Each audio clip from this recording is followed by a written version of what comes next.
सोच के देखिए, मंजिल एक ही हो लेकिन वहां तक पहुंचने के रास्ते एक दूसरे से बिल्कुल अलग। आज हम एक ऐसी ही कहानी के जरिए देखेंगे कि कैसे अलग-अलग रणनीतियां किसी को एक ही मंजिल तक पहुंचा सकती हैं। अच्छा, किरदारों से मिलने से पहले चलिए एक पल के लिए सोचते हैं। अगर लक्ष्य है हर महीने 1 लाख रुपए कमाना, तो कौन सा रास्ता चुना जा सकता है? यही सवाल है जो आज की पूरी बातचीत की नींव बनेगा। तो चलिए शुरू करते हैं। ये कहानी है तीन दोस्तों की। उनके रास्ते एकदम अलग हैं, पर मंजिल मंजिल बिल्कुल एक है। इसे आप एक तरह से वेल्थ बनाने की आज के जमाने की कहानी समझ सकते हैं।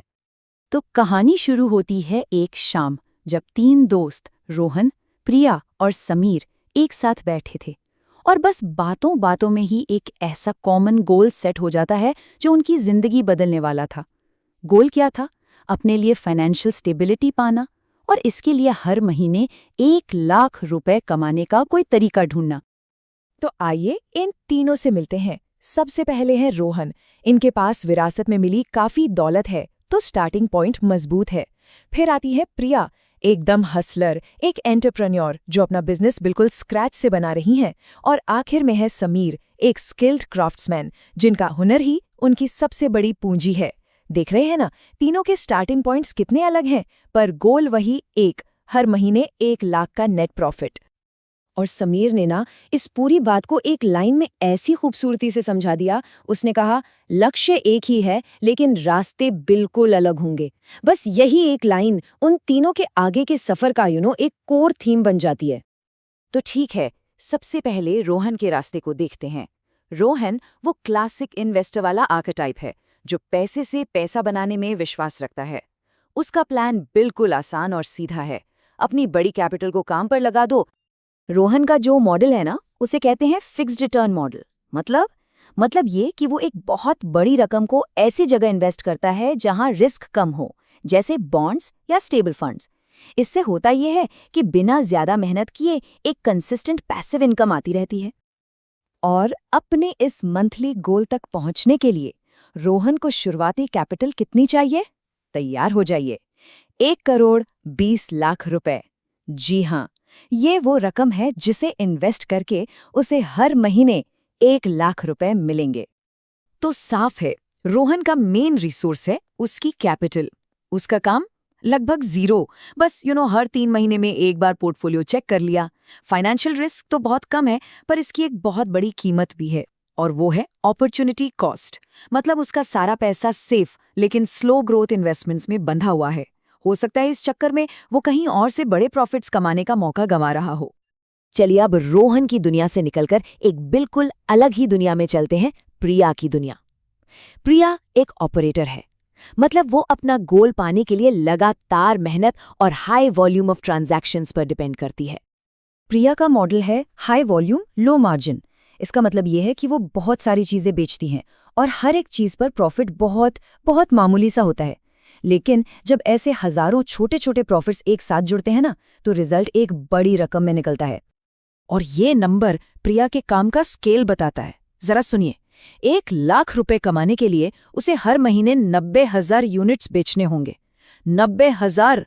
सोच सकते हैं इसके लिए कितना एफर्ट लगता होगा। उसका हर दिन, मतलब हर दिन बहुत बिजी होता है।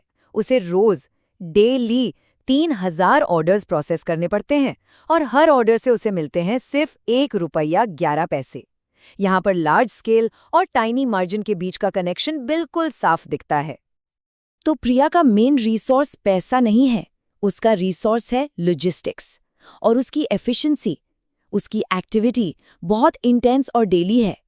और यहाँ ऑपरेशनल रिस्क भी बहुत ज्यादा है। सोचिए, अगर उसका सिस्टम सिर्फ 2 दिन के लिए भी बंद हो गया ना, तो उस महीने का गोल हासिल करना ऑलमोस्ट इम्पॉसिबल हो जाएगा। और इसकी कीमत बहुत ज्यादा पर्सनल एफर्ट और स्ट्रेस। और अब आते हैं हमारे तीसरे दोस्त समीर पर। समीर एक आर्टिसन, एक कलाकार का सिंबल है जो अपने यूनिक स्किल का फायदा उठाता है। उसका रास्ता ना तो कैपिटल पर बेस्ड है, ना ही वॉल्यूम पर। उसका रास्ता है एक्सपर्टीज का। समीर का मॉडल है लो वॉल्यूम हाई मार्जिन। यानी वो प्रिया से बिल्कुल उल्टा काम करता है। वो कम चीजें बेचता है लेकिन बहुत हाई वैल्यू की, जिससे हर एक सेल से उसे एक बड़ा प्रॉफिट मिलता है। ये मॉडल पूरी तरह से उसकी रेपुटेशन और एक्सपर्टीज पे चलता है। और समीर का जो मेन नंबर है वो पूरे गेम ही बदल देता है। उसे अपना गोल पाने के लिए सिर्फ और सिर्फ 9 क्लाइंट्स चाहिए।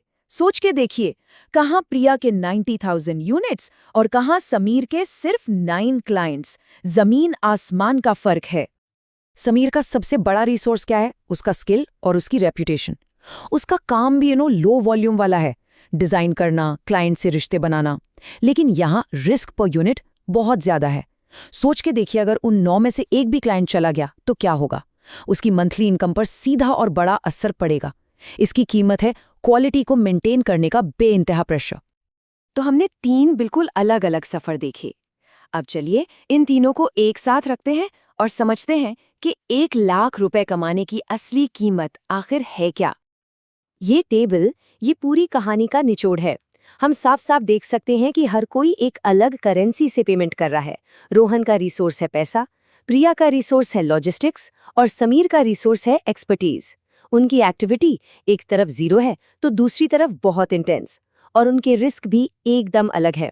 आखिर में हर कोई एक अलग कीमत चुका रहा है, कोई पैसे से, कोई मेहनत से और कोई अपने स्किल और उसके प्रेशर से। तो इस सबसे बड़ा लेसन क्या मिलता है? यही कि सक्सेस इस बात पे डिपेंड करती है कि किसी के पास जो सबसे बड़ा रिसोर्स है उसका इस्तेमाल कैसे किया जाता है, चाहे वो कुछ भी हो। सक्सेस की कीमत चुकाने के लिए हर दोस्त ने एक अलग सिक्का यूज किया। रोहन ने पेमेंट की कैपिटल से, प्रिया ने पेमेंट की एक्टिविटी से और समीर ने पेमेंट की एक्सपर्टीज से। और ये हमें आखिरी सवाल पर लाता है, एक ऐसा सवाल जिसका जवाब हर किसी को खुद ढूंढना है।